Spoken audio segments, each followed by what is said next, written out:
नमस्कार, मैं हूं मंगलेश्वर और नव भारत टाइम्स से आपका स्वागत है। मैं मध्य प्रदेश की बात करता हूं। मध्य प्रदेश में आगामी नवंबर में चुनाव होने वाले हैं और भारतीय जनता पार्टी ने जैसे अपनी पहली सूची जारी कर दी है, उसको लेकर अब सरगर्मी भी चुनावी मैदान में बढ़ गई है। तो अब हम यहाँ पब्लिक से बात करेंगे कि इस बार के जो चुनाव होने हैं तो उसमें उनकी क्या हो। तो कुछ बुद्धिजीवी वर्ग जो पढ़े लिखे हैं, पढ़ा लिखा युवा वर्ग है हमारे साथ में, हम इनसे जानने की कोशिश करेंगे कि आखिर वो कैसा कैंडिडेट चाहता है और सरकारें कैसी चाहता है। तो कैसे आपको क्या लगता है कैसी सरकार होनी चाहिए आप? सर मेरे हिसाब से तो आप आ जाइए। अच्छा सर, मेरे हिसाब से तो सरकार मैं किसी पार्टी विशेष के बारे में बात नहीं करना चाहूँगा यहाँ पे, बट बस यही चाहूँगा कि जो हमारी बेसिक नीड जो हर बार चुनावी मुद्दा उठाते हैं कि रोज़गार देंगे, स्टाइपेंड देंगे, ये सब चुनाव आने के समय ही भी आता है। जैसे कि अभी 2 महीने ही हुआ है कि हम नौकरियाँ प्रोवाइड कराएंगे, शायद में उनको स्टाइपेंड देंगे 8,000 रुपये का, लाडली बहना योजना निकाल दी। मैं सिर्फ एक सरकार विशेष की बात नहीं कर रहा हूँ, उन्होंने भी कुछ चुनावी मुद्दे अपने जोड़े हैं साथ में कि हम आपको ये अमाउंट देंगे या फिर हम ये देंगे। तो सब कुछ सिर्फ अमाउंट से चीज़ें जुड़ी नहीं होनी चाहिए। आप हमारे क्षेत्र में क्या चीज़ें, आपका क्या प्रेजेंटेशन है, आप क्या व्यक्तित्व में देना चाहते हैं, उसके बारे में कभी कोई बात नहीं करता। वो सिर्फ चुनाव में आते हैं, अपनी चीज़ें बताते हैं, जो प्रोपोगेंडा बनाते हैं, अपना वचन पत्र तैयार करते हैं, उसके बाद कुल मिला के आपको लगता है कि युवाओं के बारे में कोई बात, युवाओं के बारे में कोई बात वैसी भी नहीं करता है। वो भारत तो युवाओं का देश है ना, भारत युवाओं का देश है, मैं इस बात से क्यों नहीं सहमत हूँ।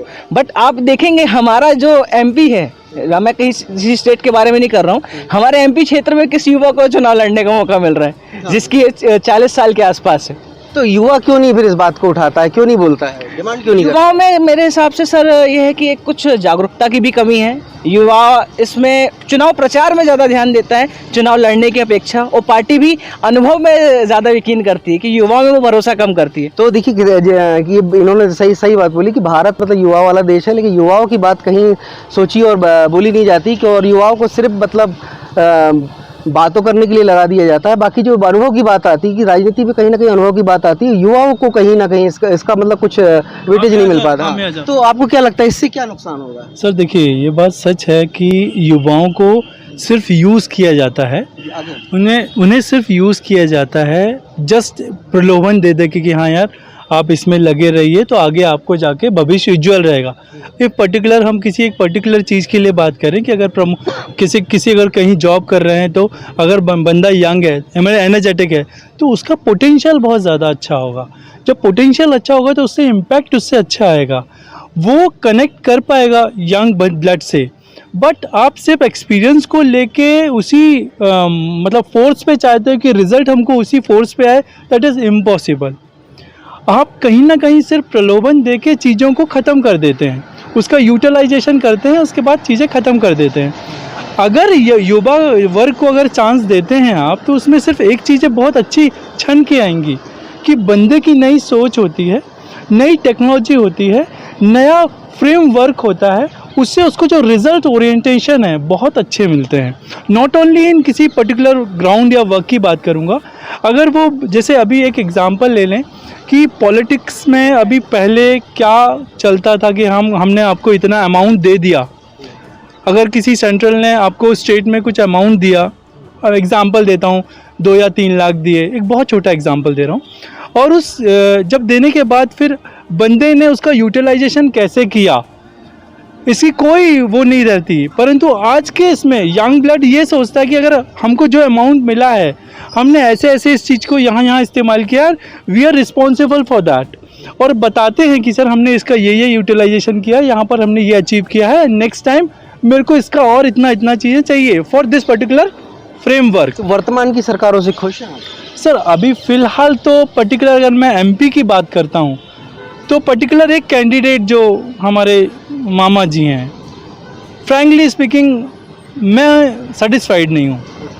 सेटिस्फाइड इसलिए नहीं हूँ, पर्टिकुलर एक मोमेंट आता है जब वो जागते हैं, पर्टिकुलर बस एक मोमेंट तक वो जागते हैं, उसके बाद बस चीज़ें आगे बह जाती। तो ये बात सही है कि जब चुनाव आता है तभी सरकारों को जागरण भी आता है, जागते हैं और लोगों को जगाते हैं, लेकिन युवा वर्ग तो सोता नहीं है, हमेशा काम करता है। जब मोदी जी बताते कि 18-26 घंटे काम कर सकते हैं, 18 से 20 घंटे, तो फिर युवा वर्ग क्यों नहीं अपनी बातें? पूछो फिर से पूछो। प्रेम करो से। क्यों नहीं लगता? युवा वर्ग देखिए, मुद्दा है अवसर का। राजनीति जो वर्तमान राजनीति है वो अब सेवा का कम व्यापार का काम ज़्यादा है। आप भी जानते हैं, हम भी जानते हैं, सब जानते हैं। ये जो मुफ्त की रेवड़ियाँ बांट रहे हैं, लाडली लक्ष्मी योजना, लाडली बहना योजना, स्टाइपेंड की बात जैसा भी इन्होंने किया, इसमें रोजगार की बात कितनी है?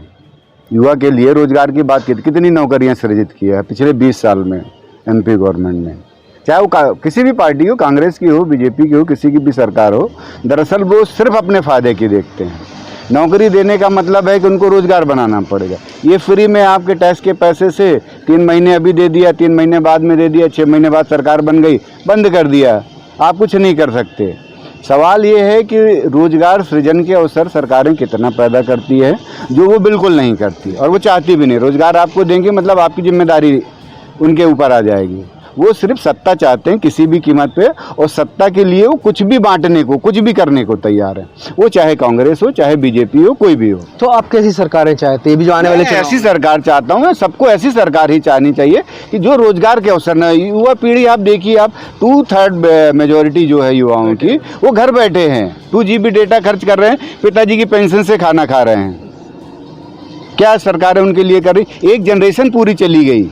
ये जहर उतरने में बहुत समय लगेगा। एक पूरी जनरेशन खराब हो गई युवाओं की, जो वो बेरोजगारी में गुजर जाएंगे। इसका आर्थिक प्रभाव आपको आज नहीं, आज के 10 साल बाद समझ में आएगा, जब आपकी फाइनेंशियल स्ट्रक्चर बिल्कुल ख़त्म हो चुकी होगी, तब समझ में आएगा। ये भूत उतरेगा, लेकिन थोड़ा समय लगेगा। सरकार युवाओं को फिर क्या करना चाहिए? उनको क्या, युवाओं को एक ऐसी सरकार चुननी चाहिए जो उनके लिए जिम्मेदारी उनकी उठाए, उनके लिए रोजगार के अवसर प्रदान करे। उनको कम से कम इतना ही सिखाए कि वो अगर सरकारी नौकरी नहीं मिलती, प्राइवेट नौकरी नहीं मिलती, तो कोई ऐसा रोजगार करके अपना और अपने परिवार का भरण पोषण कर सके।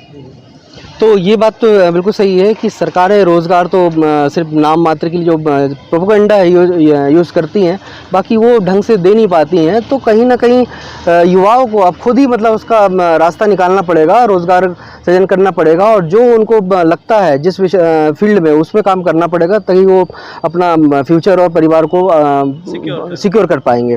जबलपुर से नवभारत टाइम्स के लिए मंगलेश्वर।